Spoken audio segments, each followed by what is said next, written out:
An updated video on my centrifuge setup. I got a Duda diesel solenoid. I went with the 3/4 inch. I definitely recommend that. The smaller one. The way these work is it allows oil in whenever you give this power. It's normally closed. Whenever it gets power, it opens up. But by opening up, it just has this little rubber gasket right here, and there's a magnetic solenoid here that pulls it up. So it doesn't allow a ton of flow even on the 3/4. Probably only like a ½ inch of flow. So go with the big one so that you definitely have enough feeding to your heater and then out. But it's not restricted too much since at the end of the day I'm only pumping through 8 gallons an hour. I'm going to change this hose out with a clear hose. I'll make another video, but just want to get this one out there. I went ahead and add an extra valve here so I can close this off in case I ever need to do any changes with this. And then this valve I have here is so I can set my flow. This is just on off. Solenoid's on whenever my centrifuge is on. I have a switch up here, centrifuge.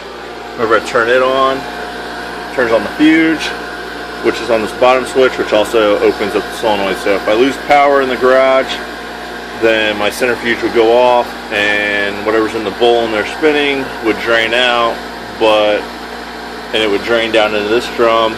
But as a better safety, instead of having to reprocess all that oil, I have a solenoid there, so it'll just cut the flow off. With the sump built in, this down here never gets hot. Anything below the heater never gets hot.